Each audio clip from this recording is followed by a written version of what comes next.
I told you we don't serve beggars here. The plate hit the floor with a crash, scattering steaming food across the tiles. Clara didn't flinch. She stepped in front of the trembling old man, shielding him with her body, as if her apron could block the shame. Rain pounded against the windows. The few remaining customers looked away, pretending they hadn't heard. She reached into her pocket, then take it out of my tips. But that wasn't enough. You're fired. Get out. The next morning, just as the sun broke through the clouds, 200 soldiers in full uniform stood silently outside that same diner. They didn't come for coffee. They came for her. Clara James wasn't the kind of woman people noticed. She didn't try to be. At 32, she had grown used to living in the spaces between conversations, filling coffee cups, wiping counters, and offering quiet smiles that went unreturned.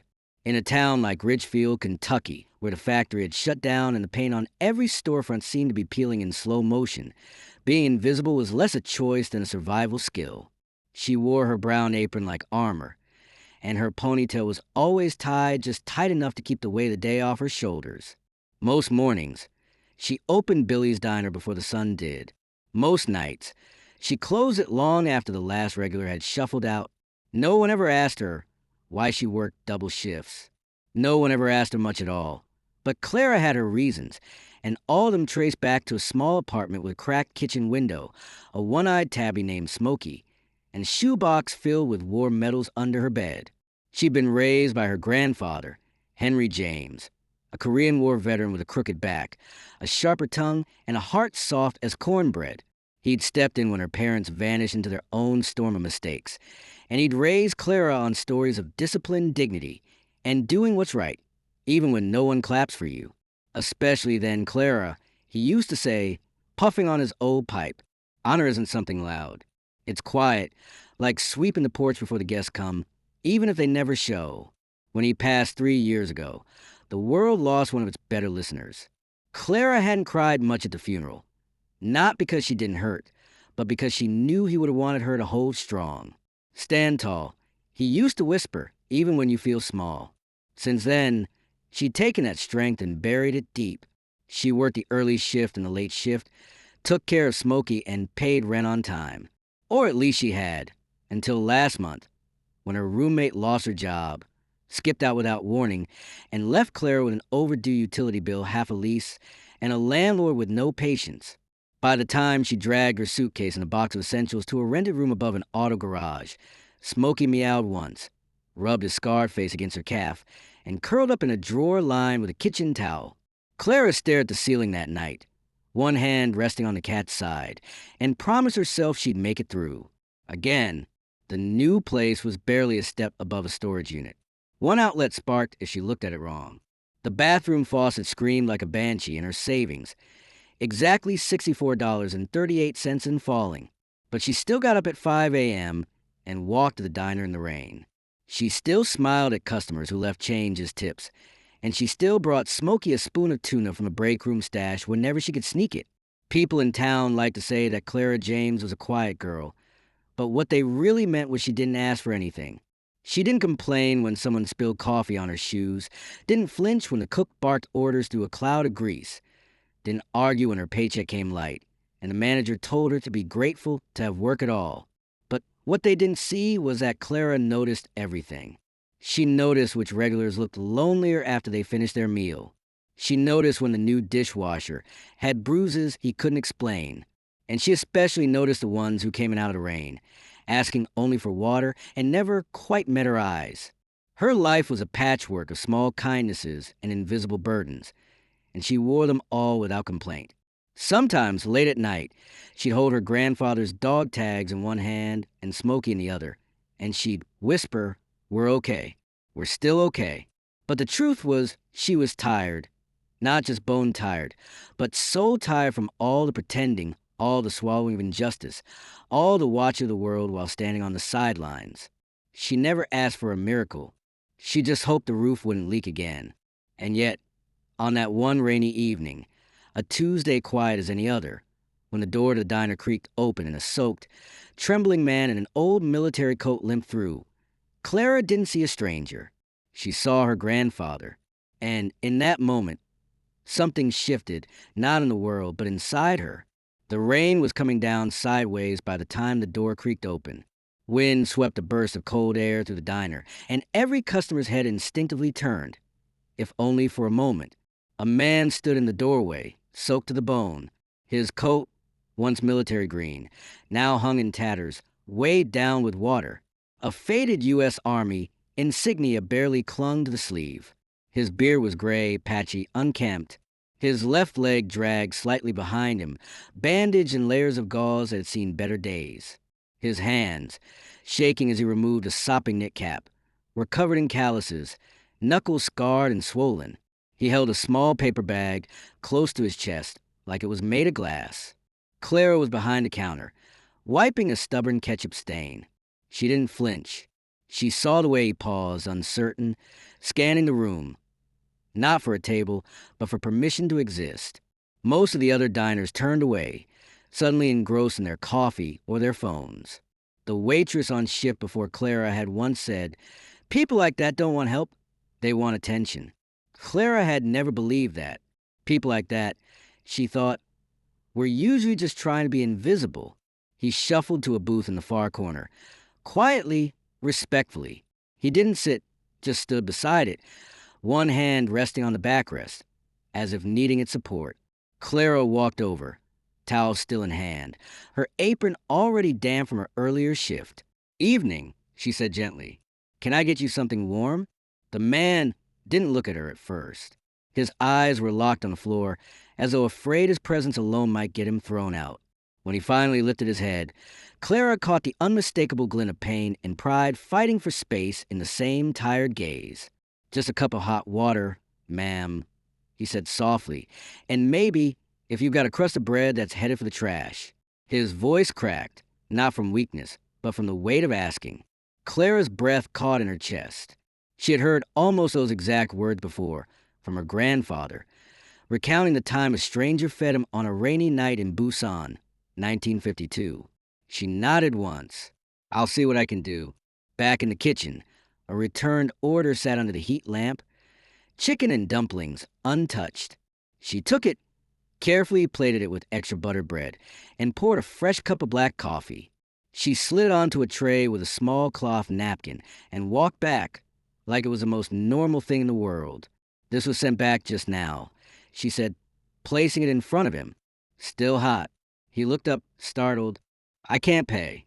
She cut him off with a smile. "It's already paid for and the coffee's on me."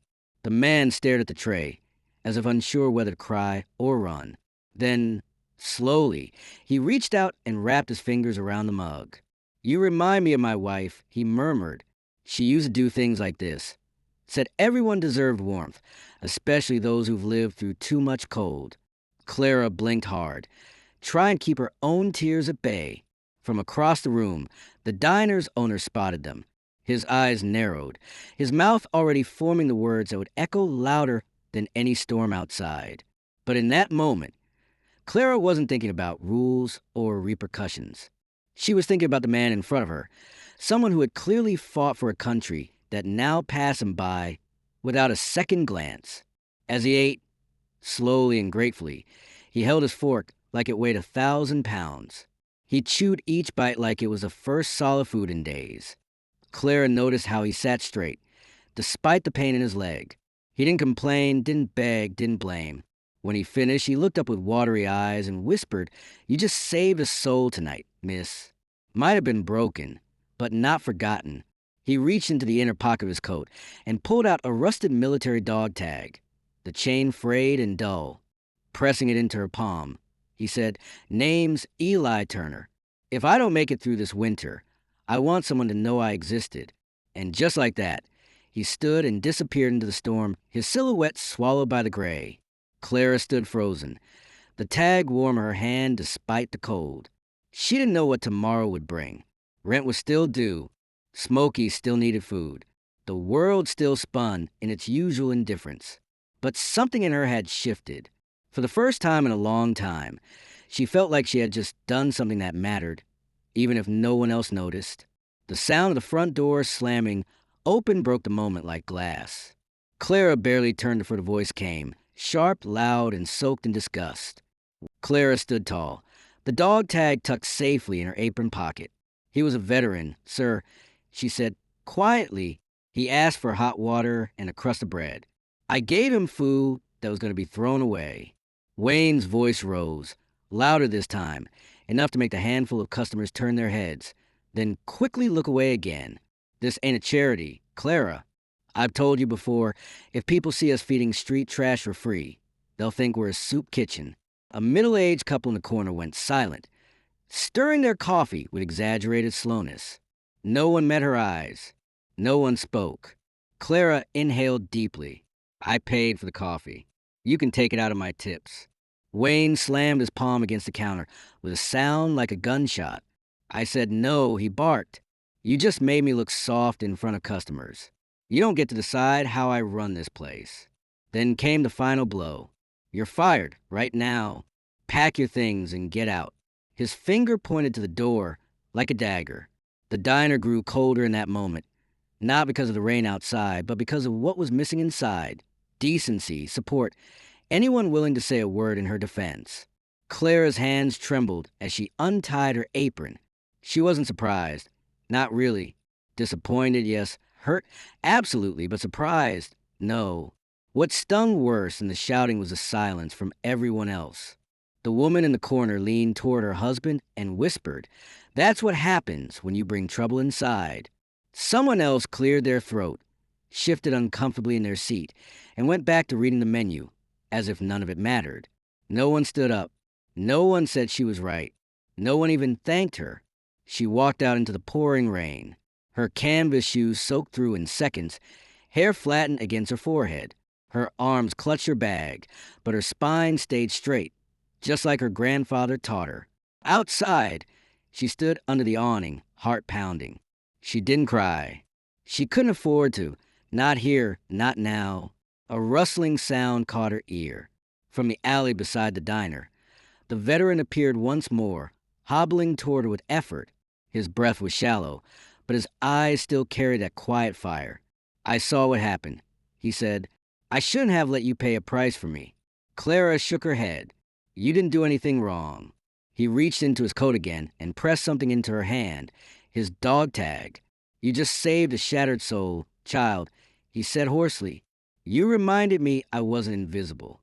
Before she could speak, he turned and vanished again into the rain. That night, Clara sat in her tiny room, Smokey curled against her hip. Her wet clothes hung awkwardly over a chair. The only light came from the street lamp filtering through the blinds. On her cracked phone screen, she refreshed her bank account. $42.12. Rent was due in 10 days. She had no job, no health insurance, no backup plan. But she had something else. Courage. And strangely, in a world that had just rejected her, that felt like a kind of wealth. She picked up the dog tag, reading the name etched into its worn metal. Turner, Eli J., serial number F472. The rest was faded, almost unreadable. She traced the letters with her thumb, wondering where he had served, what he had lost, and why this country, this town, could so easily forget him. The next morning, her world shifted again. She didn't even know a teenager had been filming until it hit the internet. A shaky, grainy video, shot from across the diner, showed Clara standing with quiet resolve, the owner's finger jabbing toward the door, his voice loud and ugly. By noon, it spread like wildfire, but not in the way she expected. The comments were brutal. Rules are rules. She should have asked permission first. Bet this isn't the first time she gave away food. Maybe she's been stealing. Her former coworkers unfriended her. One messaged her privately. Always trying to be the hero. How's that working out now? Claire applied for jobs at 3 other diners that day. None even called her back. At one place, the manager looked at her, paused, and said gently, "We can't risk the attention. Honey, nothing personal." Another didn't even let her finish the application. They just slid it back to her and nodded toward the door. By sundown, she wandered through downtown, cold, damp, exhausted. The dog tag sat heavy in her coat pocket. She passed a bus shelter, and there, curled up beneath a tattered plastic sheet, was Eli Turner, trying to sleep with one arm covering his chest and the other curled around that same paper bag. Clara knelt beside him, set down a small package wrapped in newspaper, half a sandwich, all she had, and whispered, "Thank you for remembering me." Then she turned and walked away, unaware that a black military vehicle had pulled up at the corner. Inside, a man in uniform watched her go and made a phone call. The rain stopped just before dawn. It left behind a town scrubbed in silence. The streets shimmered with thin puddles, reflecting the first golden light that broke through the low-hanging clouds. Ridgefield's downtown was still asleep, storefronts dark, traffic lights blinking yellow, the air thick with the smell of wet pavement and something else, anticipation. At exactly 6:45 a.m., the rumble began, not from engines, not from footsteps, but from presence. One by one, black SUVs pulled into narrow Main Street, forming a quiet procession that stopped in front of Billy's Diner. The first to step out was a man in a sharply pressed U.S. Army uniform, his chest lined with medals, shoulders squared like a man still carrying a battlefield on his back. He paused outside the diner's door and waited, and behind him, like an unfolding pageantry of discipline and reverence, they came. A line of soldiers, rows and rows of them, dressed in full-service uniform, emerged from vehicles and side streets. Some were Army, some Marines, others Navy and Air Force. All stood in perfect formation along the diner's entrance, stretching down the block, silent and unmoving. No one had to be told to stop and look. Cars slowed, pedestrians froze. Shopkeepers peered through their windows. In a town where nothing ever happened, this was something. Inside the diner, Wayne Becker had just finished restocking the napkin holders when the bell above the door jingled. He looked up and nearly dropped the glass he was holding. The uniformed officer stood tall in the doorway, eyes hard, expression unreadable. "I'd like to speak to the owner," the man said. Wayne stepped forward, suddenly pale. I'm the owner." More people had filtered in from the street, now drawn by whispers and camera phones. The crowd outside was growing. The officer removed his cap. "My name is Colonel Matthew Turner, son of Eli Turner." Silence cracked like thunder. Wayne's mouth opened, but no words came. Colonel Turner continued, his voice calm but commanding. "The man you humiliated here yesterday, he's the reason I'm alive." The air thickened. Even the kitchen had gone still. In 2007, during my third deployment to Iraq, our convoy was ambushed. My transport was hit. 12 of us were trapped. Your beggar carried me 3 miles under enemy fire, with shrapnel in his own leg. He refused treatment until we were all safe. He reached into his coat and pulled out a laminated citation, the Silver Star. This is his. Wayne's eyes darted around, looking for anyone to defend him. No one moved.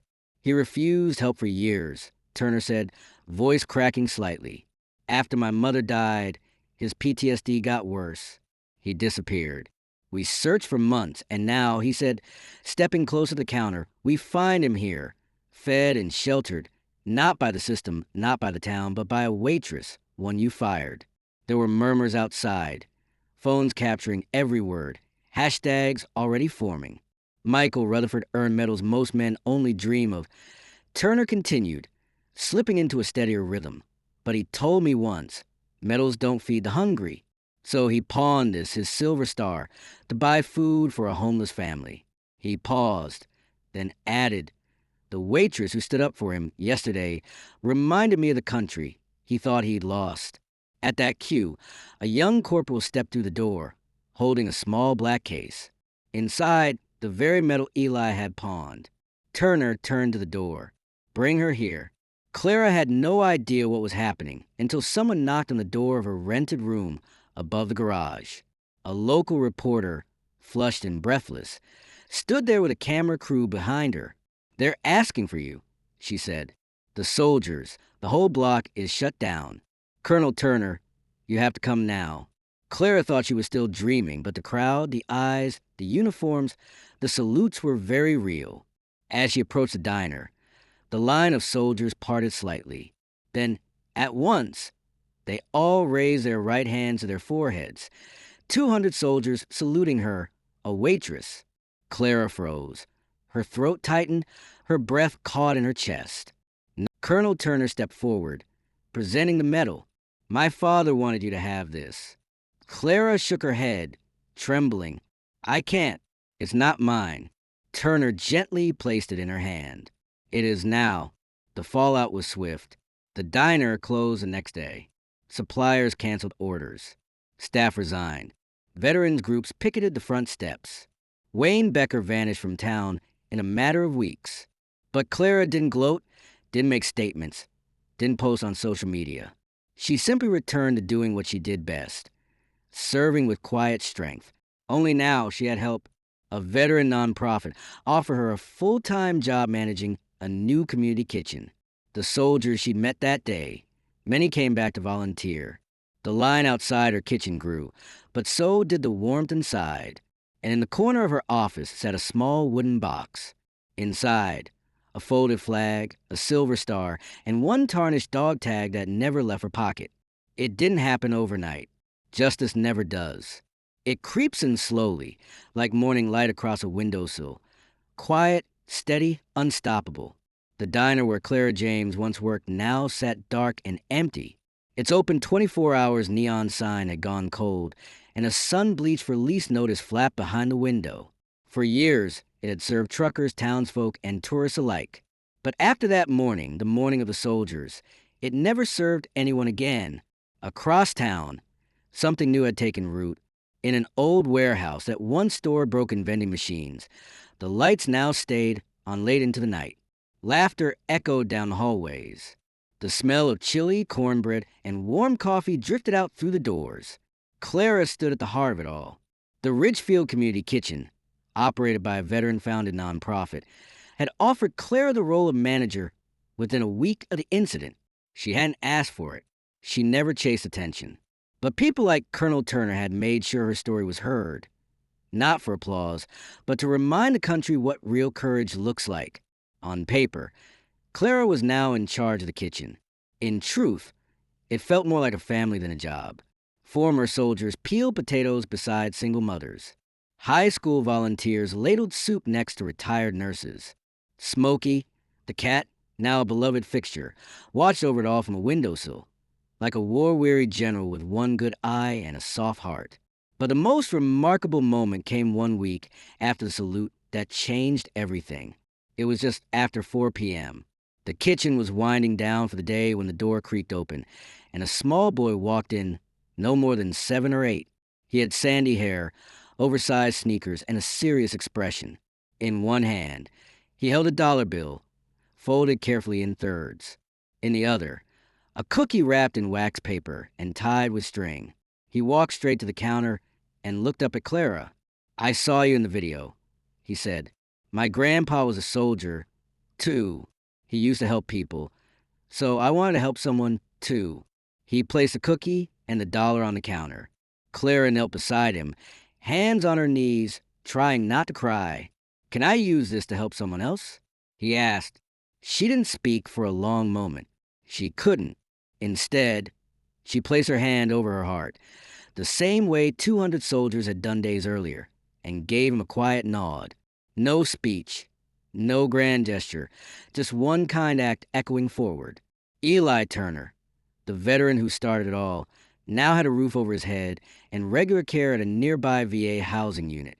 Word spread that his son visited often. Sometimes, younger soldiers came just to sit and listen to stories. Stories not just about battles overseas, but quiet ones fought right here at home. Clara visited when she could. They didn't say much. They didn't have to. She still carried his dog tag, still kept the silver star in a simple box beside her bed. Some nights, she'd run her fingers over its edges and whisper the words her grandfather once told her. Honor isn't something loud. It's quiet. In time, people would move on. The story would fade from headlines.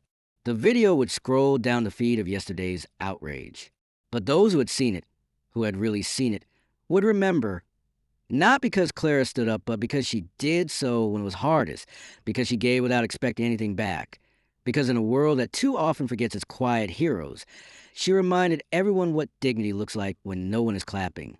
In a world moving faster than most of us care to admit, It's easy to miss the quiet moments where real character is revealed. Clara James didn't march. She didn't protest. She didn't post anything. All she did was offer a warm plate of food and a moment of dignity to a man the world had already discarded. And somehow, that was enough to shake an entire town. This story isn't just about a waitress or veteran. It's about us, about how we choose to treat people when we think no one's watching. It's about the value of kindness without cameras, the cost of doing what's right when no one will applaud you for it.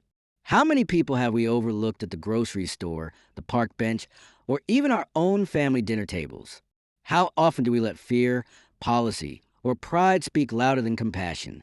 In today's America, where loneliness is rising and respect often feels like a lost art, Clara's story reminds us that honor isn't always a medal. Sometimes it's in a whisper, a coffee, a warm meal. We'd love to hear from you. Have you ever witnessed a moment like Clara's? Have you ever stood up for someone when it wasn't easy? Share your thoughts in the comments below. Your story might inspire someone else to act. Thank you for spending time with us today. If this story touched your heart, please consider liking, subscribing, and sharing it with someone who still believes in quiet courage. We tell true-hearted stories for those who haven't forgotten what dignity means. Because some heroes don't wear uniforms.